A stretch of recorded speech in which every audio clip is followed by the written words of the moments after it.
Selamat datang di kanal YouTube Oma Solusi Indonesia Catatan Kehidupan. Pada kesempatan kali ini, saya akan melanjutkan topik materi pokok pembahasan yang masih dalam series yang sama.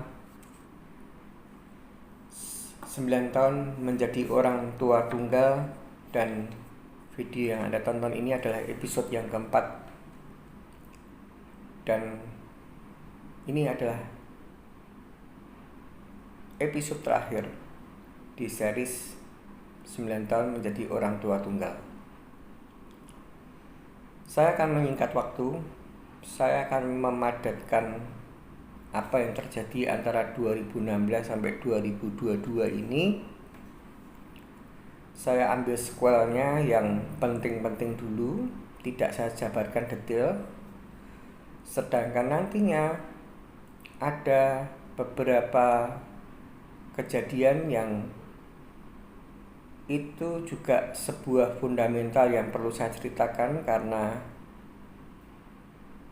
nantinya bisa saya pakai sebagai bahan ketika saya membawakan tentang kesehatan mental. Jadi sudah saya jelaskan di episode yang ketiga bahwa tahun 2015 akhir, rumah saya yang berada di Kebalin Tengah nomor 6 atau Alor nomor 10 akhirnya ada pembeli. Sudah disepakati secara nilai dan disepakati tentang toleransi setengah tahun untuk mencari tempat dulu, membangun, dan baru serah terima di Mei 2016. Dan ketika itu pula di awal Januari 2016 sudah saya ceritakan bahwa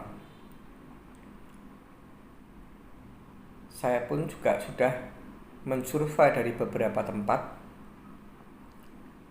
dan itu pun juga melibatkan anak-anak, sampai akhirnya saya memilih di satu lokasi yang berada di Patimura nomor 34 yang sampai saat ini saya tinggali. Jadi inti dasarnya bahwa saya ingin menceritakan, bagi saya sudah mengalami pindah rumah itu 4 kali. Tahun 2002 dari Kebalin Tengah menuju ke Baturan Indah Raya atau Fajar Indah. Saat itu anak saya yang pertama 1 tahun, berarti 2 tahun, lahir 2000 berarti 2 tahun, 2002. Sedangkan anak saya yang kedua kelahiran 2001, artinya belum genap setahun pindah ke Baturan Indah Raya, karena kita pindahnya adalah awal tahun 2002. Dan di sana saya menempati Baturan Indah Raya BP7 itu artinya cukup lama. 2002, 2003, 2004, 2005, 2, 3, 4, 5. Tapi yang 2005 ini tidak utuh, karena di bulan Februari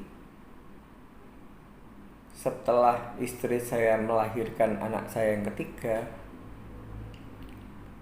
kami pulang dari rumah sakit ini sudah pindah rumah di Jalan Urip Sumarjo. Jadi kita hanya tinggal di Baturan itu 3 tahun lebih 2 bulan kira-kira. Dan waktu yang paling singkat adalah tinggal di Urip Sumoharjo itu sendiri. Mulai 2005 Februari dan 2006 awal, 2006 akhir atau awal ya, pokok tidak sampai setahun itu. Karena mantan istri bertengkar dengan papa mamahnya, karena itu adalah rumah pinjaman.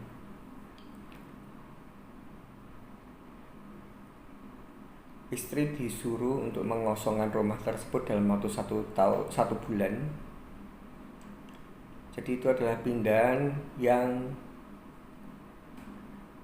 ke Balen Baturan pertama, Baturan Urip Sumoharjo kedua, yang ketiga Urip Sumoharjo ke Balen lagi. Saat itu berarti anak saya yang pertama usia 5 tahun, anak saya yang kedua usia 4 tahun, anak saya yang ketiga baru saja lahir di tahun 2005. Dan ketika kita pindah di Kebalen artinya masih 11-12 lah untuk usianya. Dan kami di Kebalen itu artinya mulai 2006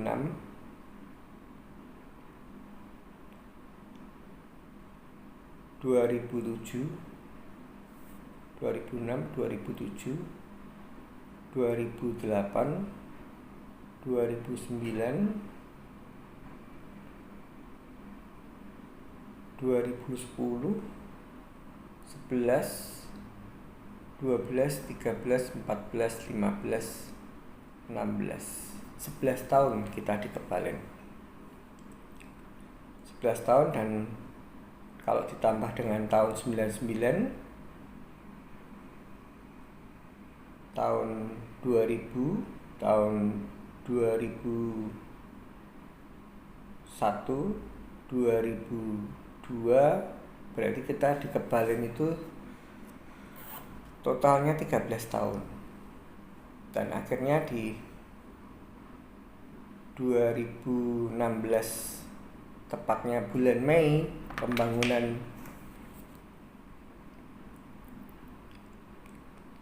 rumah baru Jalan Kapten Patimura selesai dan kami pindah di bulan Mei. Saya akan ambil cuplikan-cuplikannya saja bahwa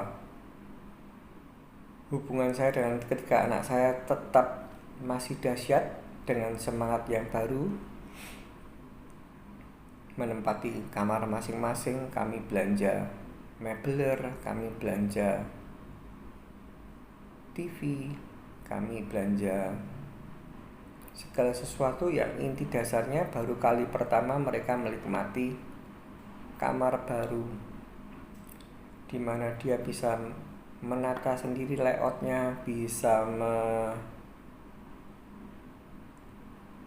menata sendiri tentang meja belajarnya, bisa menata sendiri, memilih sendiri untuk ranjangnya, dan pernak-pernik kamarnya antara satu orang dengan satu orang berbeda. Dari 3 anak ini berbeda. Dan di situ saya kasih tahu juga bahwa tahun 2016 ada kehadiran satu orang wanita yang sempat menjalin hubungan dengan saya, dan otomatis juga menjalin hubungan dengan 3 anak saya dan juga mama saya. Dan itu nanti detailnya akan saya ceritakan di satu sequel lagi, karena ini ada hubungannya tentang relationship.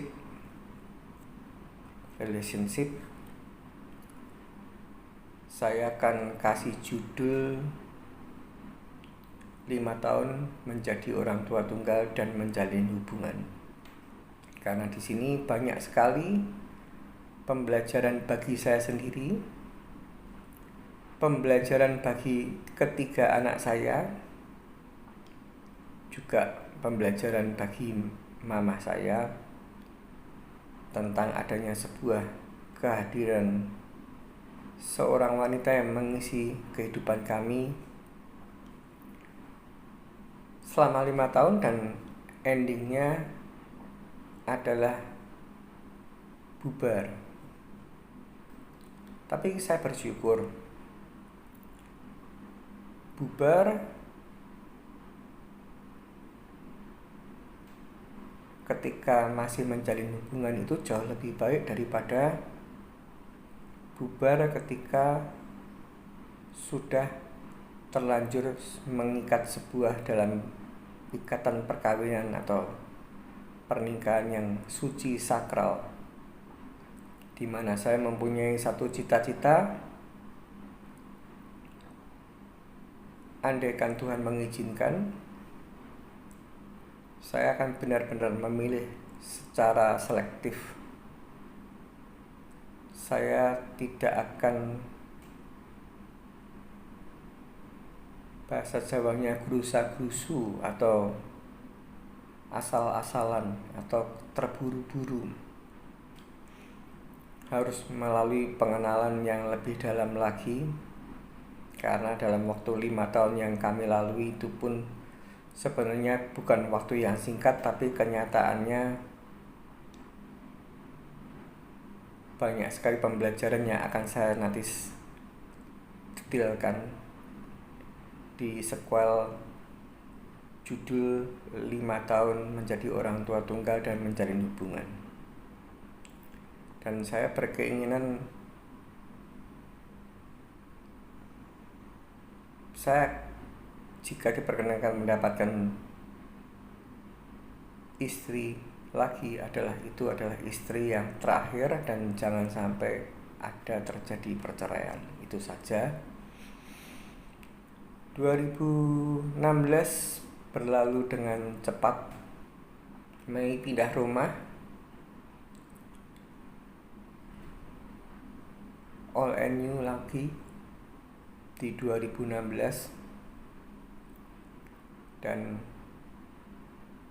semuanya berjalan baik-baik saja.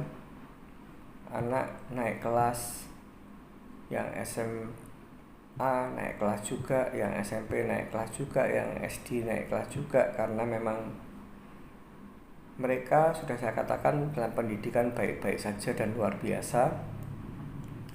Jadi 2016 ini oleh New ditutup dengan kebahagiaan, karena kebetulan ketiga anak saya juga menerima kehadiran sosok seorang wanita yang mengisi kehidupan kami berempat. Spesifiknya lebih berempat, karena saya dan ketiga anak saya.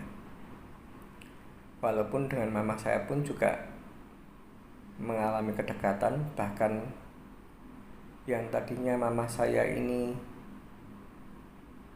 senantiasa mood swingnya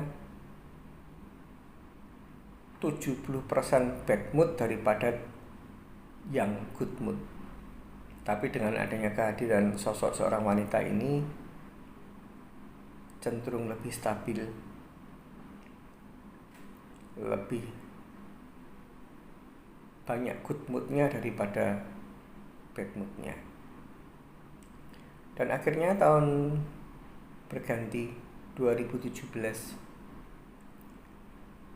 dan saya ingin menjelaskan adalah merevisi jika mana saya sudah ucapkan. Tapi kalau misalkan ini belum terucap, berarti ini adalah kejadian yang sebenarnya. Di 2016 oleh New itu ternyata ada sebuah peristiwa di mana baru saya ketahui di tahun 2017 awal, kisaran tanggal 2 atau 3, tentang wanita yang mengisi kehidupan saya ketika itu mengatakan akan berulangi dengan anak-anaknya, akan tetapi kenyataannya saya mendapatkan sebuah informasi, bukan sebatas informasi tapi juga mendapatkan sebuah foto di mana wanita ini berulangi dengan keluarga besarnya. Dalam arti keluarga besarnya itu adalah keluarga intinya, Dan itu sudah saya jelaskan bahwa saya kenal dia itu karena semata-mata wanita ini di tahun 2015 menggugat suaminya untuk bercerai. Dan ketika yang menangani adalah kantor hukum kami, banyak sekali hal-hal yang dia diskusikan tentang proses perceraian itu sendiri. Kemudian karena dalam proses perceraian yang akan dilakukan tidak ada tuntutan apapun, wanita ini tidak menuntut gono gini, wanita ini tidak menuntut hak asuh anak karena kebetulan anak-anaknya sudah besar. Yang satu sudah selesai kuliah dan sudah bekerja, dan yang satu masih kuliah saat itu, tapi hampir lulus. Dan problematika perceraian ini sendiri sebenarnya saya anggap sangat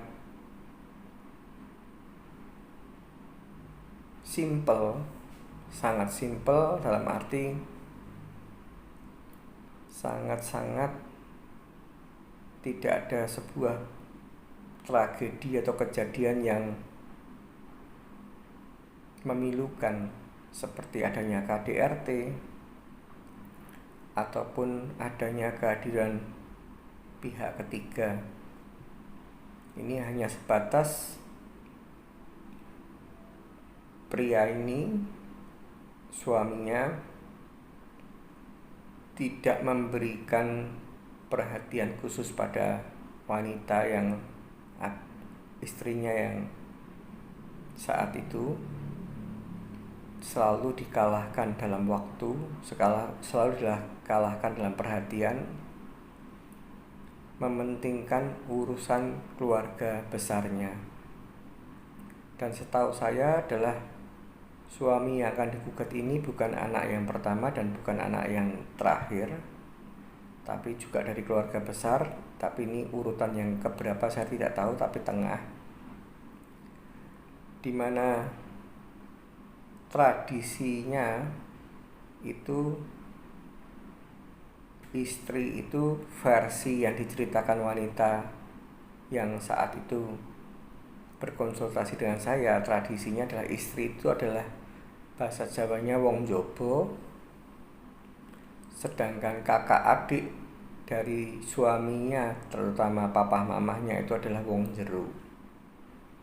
Wong jobo itu kalau bahasa Jawa, orang luar itu kalau bahasa Indonesia.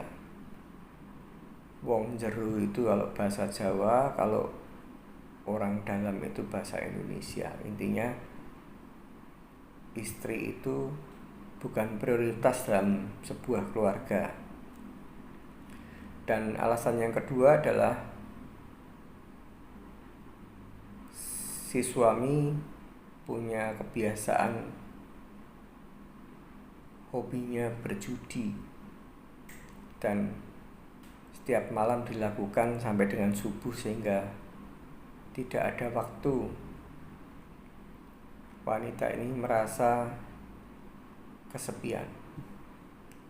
dan mungkin impact dari perjudian itu mungkin rasanya banyak yang kita ketahui bahwa orang judi itu banyak kalahnya ketimbang banyak menangnya. Mungkin perekonomiannya juga terpengaruh, atau sebab hal lain yang tidak diungkapkan pada kami.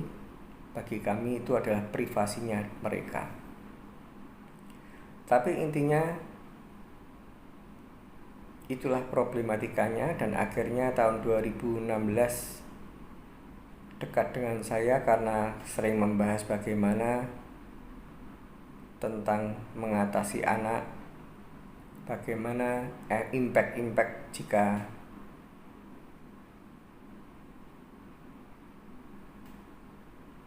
orang tuanya bercerai, dan akhirnya malah kami menjalin sebuah hubungan.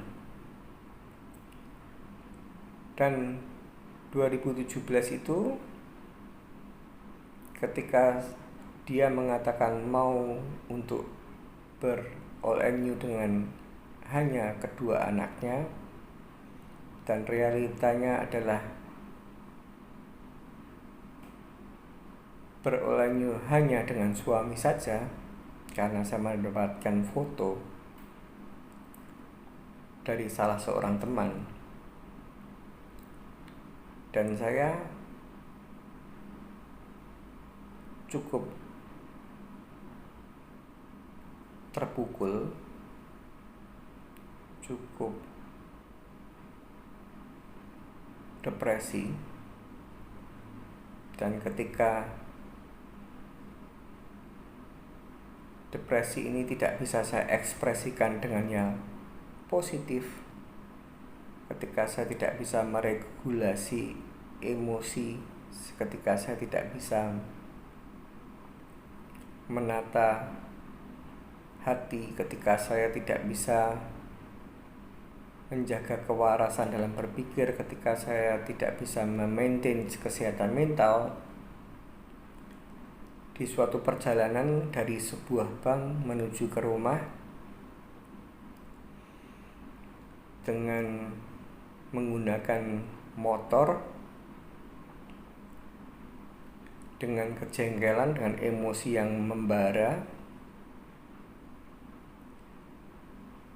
menjalankan motor itu pun dengan kecepatan tinggi, dan akhirnya saya mengalami kecelakaan. Dan akibat adanya kecelakaan tadi, tangan saya patah dan harus dioperasi. Itu kejadian di 2017.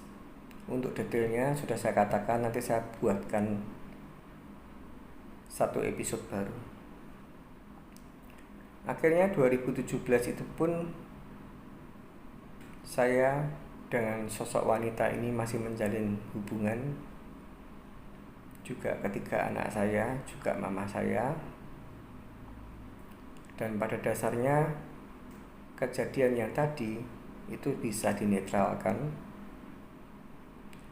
Dan di tahun 2018, karena di 2017 hanya itu saja peristiwanya, di adanya tabrakan, adanya operasi, dan akhirnya berakhir juga tahun 2017 dengan lulusan, dengan naik kelas bagi 3 anak saya. Semuanya berjalan lancar. Dan di 2018 ini sendiri adalah awal mula anak saya yang pertama harus meninggalkan kota Solo karena lulus SMA dan memilih kuliah di sebuah universitas swasta terkenal di Bandung. Dan itu pun saya sendiri yang mengantarkan, memilihkan kos. Saya sendiri yang memastikan keseluruhan yang dibutuhkan anak saya beres, mebel kos yang dibutuhkan, peralatan yang mendukung, Dan ketika itu anak saya yang pertama ini hanya pulang kalau bulan Desember Natal dan pulang ketika akhir semester. Akhir semester itu biasanya di bulan Agustus. Saya pun juga pada tahun pertama ini sempat menjenguk, entah itu 6 bulan setelah kuliah saya menjenguk. Jadi rumah saya di Patimura itu tahun 2018 3 anak yang saya cintai, satu terpaksa saya tidak bisa berkomunikasi, bertemu, bertatap muka tiap hari, tapi tetap berkomunikasi melalui video call ataupun chat ataupun telepon. Dan di 2019 disusul dengan anak saya yang kedua, juga lulus SMA 2019.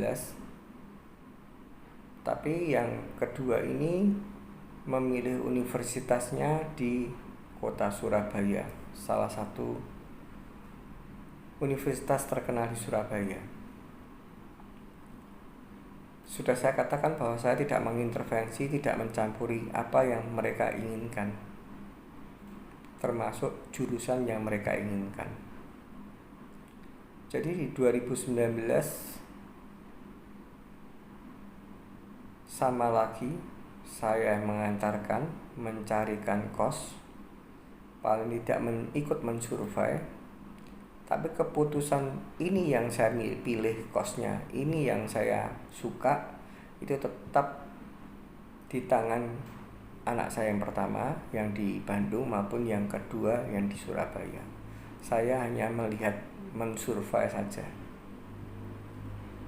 Artinya di 2019 itu saya hanya dengan anak saya yang terkecil dan mama saya. Walaupun sudah saya katakan baik anak saya yang pertama dan anak saya yang kedua, kalau Natal akhir tahun pulang, kalau Imlek dan itu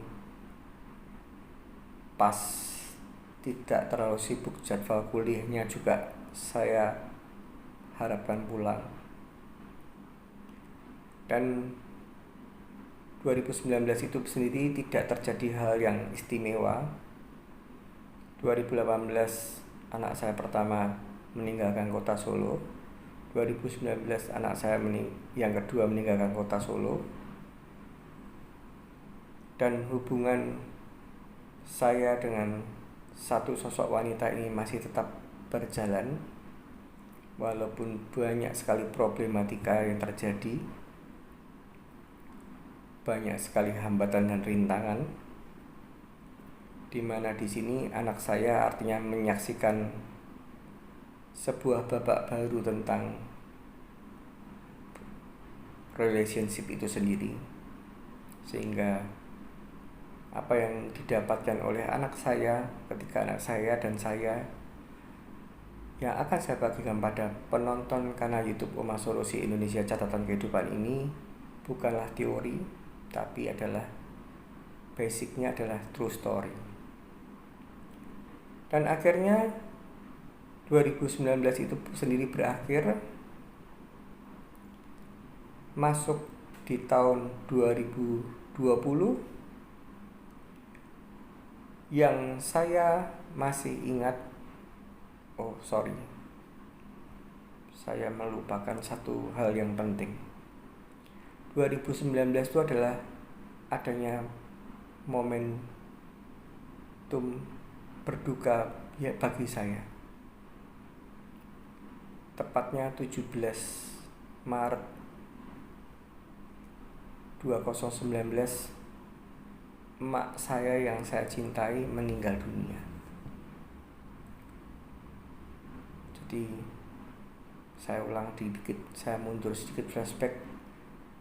2019 adalah tahun duka bagi saya karena mak yang saya cintai, mama saya meninggal dunia di tanggal 17 Maret 2019. Dan kemudian di tahun 2020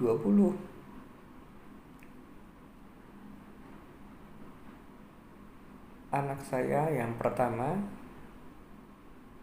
pulang di bulan Februari dengan agenda libur semester dan juga agenda menghadiri peringatan 1 tahun mak saya meninggal dunia, karena Maret 2020.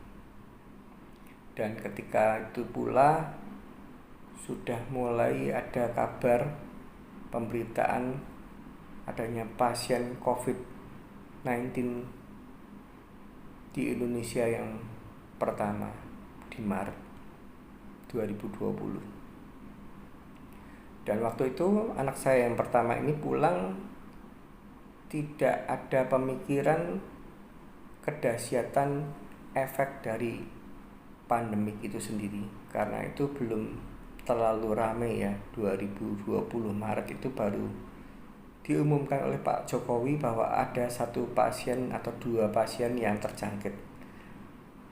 terpapar COVID-19. Dan ternyata karena kepulangannya adalah libur semester dan menghadiri peringatan 1 tahun anak mak saya meninggal, disusul dengan pengumuman bahwa mulai adanya kuliah online.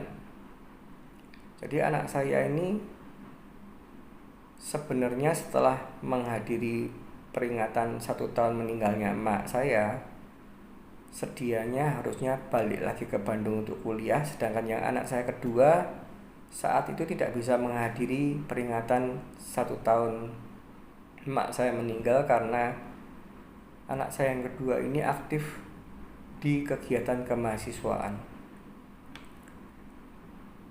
Dan ketika diumumkan kuliahnya adalah melalui online, tidak tatap muka, artinya anak saya yang kedua ini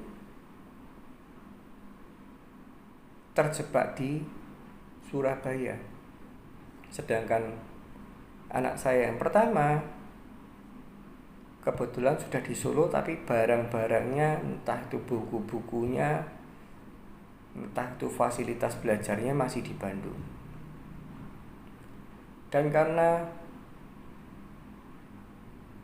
waktu itu adalah waktu yang semuanya, segala sesuatunya berubah dengan kecepatan tinggi, dinamis,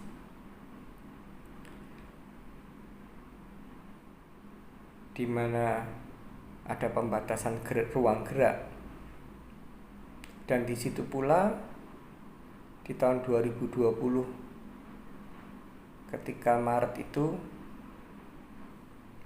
wanita yang mengisi kehidupan saya juga memutuskan untuk kembali ke dia menetap, dia tinggal. Jadi dia orang Solo tapi tidak menetap di Indonesia. Dan kisaran bulan Agustus atau mungkin bulan September, karena ternyata COVID berjalannya dari mulai Maret sampai Agustus September ini tidak ada ujung pangkal, tidak bisa ditebak kapan selesai. Akhirnya anak saya yang pertama memutuskan untuk pergi ke Bandung. Berangkat ke Bandung tidak lain tidak bukan adalah berkemas, mengambil barang-barangnya. Yang pertama karena anak saya ini benar-benar memikirkan orang tua saya sendiri, karena ketika itu kan walaupun tidak ditinggali tapi kan pembayaran uang kos tetap berjalan. Dan akhirnya anak saya pertama memutuskan untuk kasihan papi, berangkat ke Bandung, berkemas, sembari nanti melihat kapan lagi untuk bisa kuliah secara tatap muka. Dan untuk anak saya yang kedua juga baru bisa akhirnya kembali ke Solo 2020, kalau enggak September Oktober, hanya terpaut beberapa bulan. Itu pun juga sama statusnya, masih bingung yang anak saya kedua, karena ketika itu belum bisa dipastikan kapan itu selesai. Jadi dia untuk yang anak saya pertama sudah langsung check out, ya istilahnya check out dari kos. Tapi kalau anak saya yang kedua ini hanya sebatas pulang ke Solo dengan adanya kompensasi dari pemilik kos bahwa hanya bayar separuh walaupun itu kosong. Jadi di tahun 2020 ini walaupun ada pandemik, tapi keluarga kami lengkap, saya dan 3 anak saya lengkap. Sangat seru, sangat membahagiakan, semuanya di rumah, tidak bisa kemana-mana. Dan hubungan saya dengan seorang wanita tadi masih terjalin, walaupun sudah dalam kondisi yang semakin memburuk. Untuk detailnya akan saya ceritakan di episode yang berikutnya. Dan inti dasarnya tahun 2020 itu sendiri anak saya yang terakhir adalah kelulusan SMP, dan itu adalah kelulusan pertama tanpa adanya acara perpisahan, tanpa adanya acara celebration, membuat foto kenangan dan sebagainya, karena itu baru kali pertama di tahun 2020 kelulusan ujian nasional pun menggunakan online. Jadi anak saya yang ketiga ini menikmati akhir SMP dengan lain daripada yang lain, dan masuk di SMA yang sama dengan Cici dan Kokonya ini pun juga lain daripada yang lain. Dan akhirnya tahun 2001 tetap masih belum stabil untuk COVID, masih ada pembatasan pergerakan. Dan di 2001 itu anak saya yang kedua akhirnya memutuskan untuk sementara kita harus check out dari Surabaya juga kosnya, karena dia, semua anak saya ini saya bersyukur sekali tidak menuntut, tidak ingin beli ini beli itu,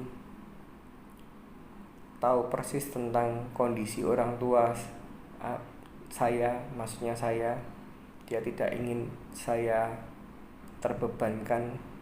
Saya antar sendiri ke Surabaya, berkemas balik ke Solo di 2021.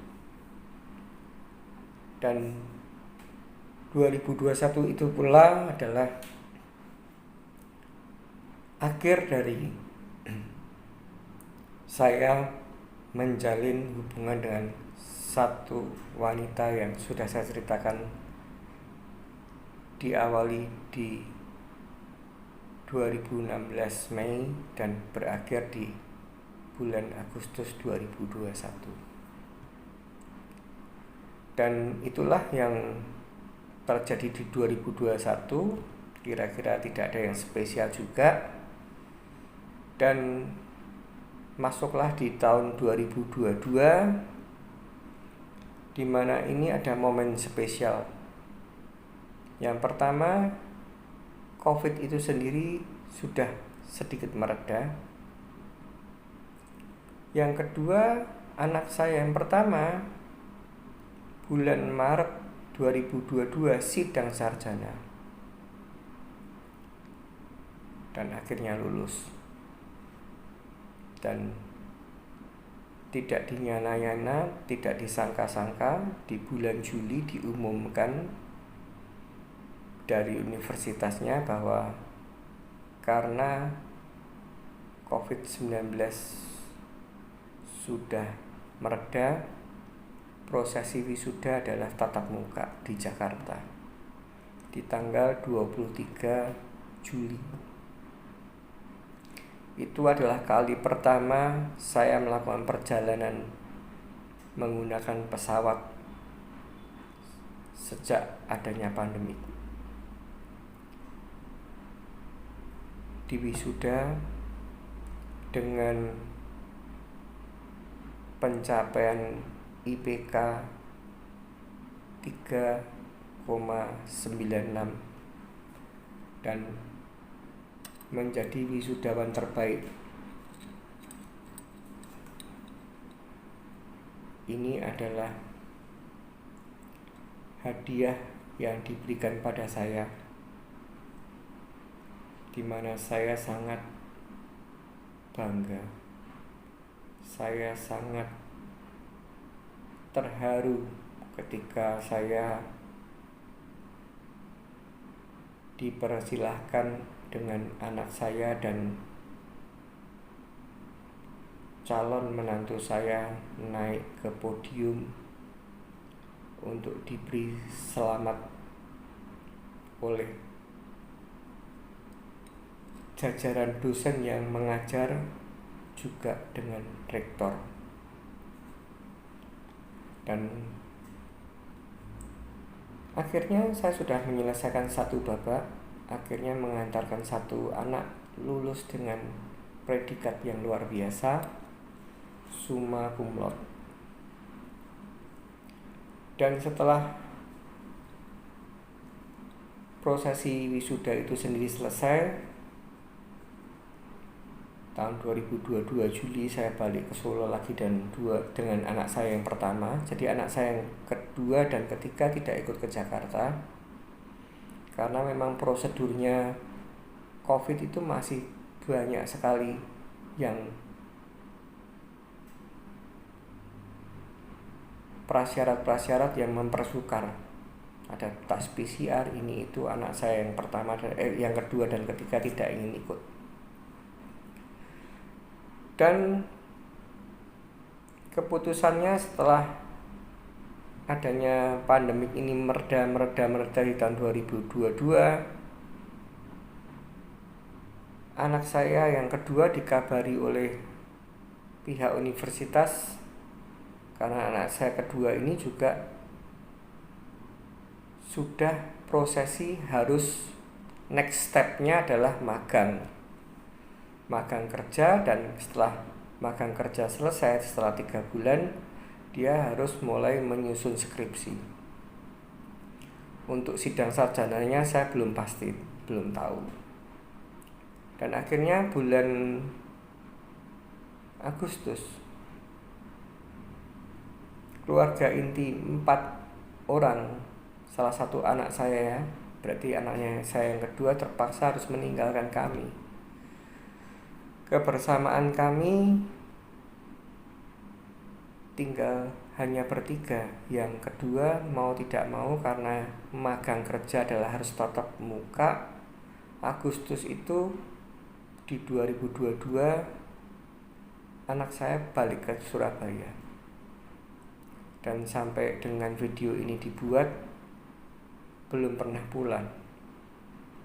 Agustus 2022 sampai dengan Desember, katanya sih entah nanti sebelum Natal akan pulang, tapi detailnya saya tidak tahu karena proses magang itu sendiri selesai Desember dan kemudian dia akan melanjutkan penyusunan skripsi dan kemudian sidang sarjana dan kemudian wisuda juga.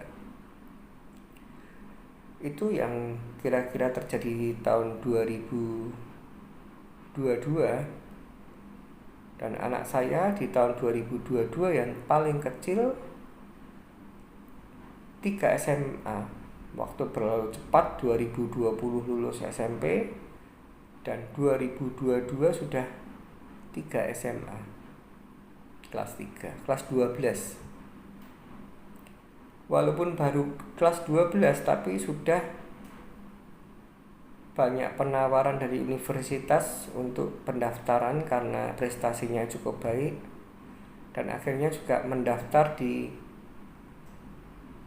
satu universitas alumni dari ciciknya di kota Bandung, dan diterima dengan baik, mendapatkan beasiswa, tidak bayar uang gedung,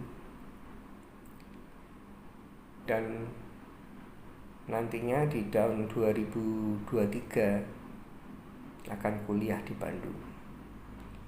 Satu hal lagi sebelum saya menutup video ini, menjadi 9 tahun menjadi orang tua tunggal, ada satu momen di bulan November, pacar anak saya yang pertama izin datang ke Solo dengan 2 orang tuanya, papa mamanya, tepatnya di tanggal 19-20 November. Saya menjemput di bandara dengan anak saya, dengan tujuan kedatangannya tersebut adalah membahas kelanjutan hubungan kedua anak kami,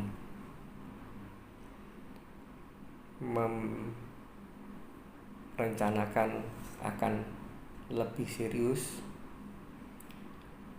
dan mulai menyusun acara untuk kapan mau lamaran, dan setelah beberapa bulan lamaran akan menyusun acara kapan akan ada resepsi pernikahan itu sendiri. Dan itulah yang terjadi di tahun 2022. Sudah lengkap, sudah bisa dikatakan true story kehidupan saya, sudah saya ceritakan detail, dimana nanti akan saya mulai masuk ke tentang topik kesehatan mental, berkiblat dari sana. Semoga di tahun 2022 yang akan segera kita akhiri hanya menghitung hari ini, Anda semua bisa mengambil hikmah bahwa walaupun kondisinya adalah memang saya harus bercerai, walaupun saya menjadi orang tua tunggal, tapi karena kehebatan ketiga anak saya sendiri yang bisa meregulasi emosi, rasa sakit karena orang tuanya bercerai, meregulasi emosi-emosi tadi tidak menjadi ke sebuah ekspresi yang jelek, tapi menjadikan sebuah ekspresi yang baik adanya. Sehingga saya merasakan sampai dengan 9 tahun menjadi orang tua tunggal ini mendapatkan berkat yang luar biasa, mempunyai 3 anak yang tidak pernah menuntut apapun, mempunyai 3 anak yang sekolahnya baik adanya, bahkan berprestasi luar biasa, dan perkembangan mental mereka saya amati, saya cermati indah adanya, dan semoga itu bisa mereka pertahankan. Dan saya menghimbau, berharap semoga ini bisa paling tidak memberikan memberikan sebuah wacana, bisa mengambil dari hal-hal yang positif, khususnya bagi pasangan yang bercerai dan punya anak, entah itu Anda laki, entah itu wanita, yang kebetulan hak asuhnya anak jatuh pada Anda. Sayangi, jaga, dan bertanggungjawablah pada anugerah yang telah diberikan Tuhan yang luar biasa anak Anda itu sendiri. Tidak perlu berkecil hati. Buktikan bahwa walaupun perceraian itu tidak diinginkan, tapi kenyataannya harus terjadi. Perceraian itu sendiri bukanlah menjadi sebuah perkara problematika. Saya juga berpesan bagi anak yang kebetulan orang tuanya bercerai, semoga jika Anda mungkin menonton video saya, pesan saya untuk Anda semua, anak-anak korban perceraian, terlepas Anda ikut papa Anda atau ikut mama Anda, terlepas orang tua Anda bertanggung jawab mengurus Anda secara baik dan benar ataupun tidak bertanggung jawab, tapi inti dasarnya keberhasilan Anda semua anak korban perceraian itu bukan dari orang tua, tapi adalah kemampuan Anda untuk meregulasi emosi, kemampuan Anda untuk mengekspresikan rasa sakit, rasa stres, mengekspresikan dalam tindakannya lebih positif. Anda bisa lebih berkarya, Anda bisa belajar lebih maksimal, dan dari proses pembelajaran adanya perceraian keluarga orang tua Anda itu, jangan malah membuat Anda menjadi anak yang broken home. Karena saya ingatkan bahwa tidak selamanya anak orang yang korban bercerai itu jelek atau kalah dengan anak-anak yang kasat mata orang tuanya tidak bercerai. Banyak sekali yang terjadi walaupun orang tuanya tidak bercerai, entah itu harmonis ataupun tidak harmonis, tapi anak-anak mereka tidak mendapatkan kasih sayang mungkin, perhatian mungkin, dan banyak yang amburadul, banyak yang broken home. Itu saja pesan dari series 9 tahun menjadi orang tua tunggal. Semoga bisa diambil wacana positif dan membuat ke depan bagi orang yang menonton video dan sedang mengalami perceraian, korban perceraian, anak korban perceraian ataupun pasangan yang bercerai itu sendiri, tetap semangat. Jangan pernah letih menghadapi hidup ini, dan yakinlah bahwa semua akan baik-baik saja jika kita bisa menata hati untuk yakin lebih maju memperbaiki kehidupan yang ada. Jangan menyerah, tetap semangat, dan ingat, badai pasti berlalu.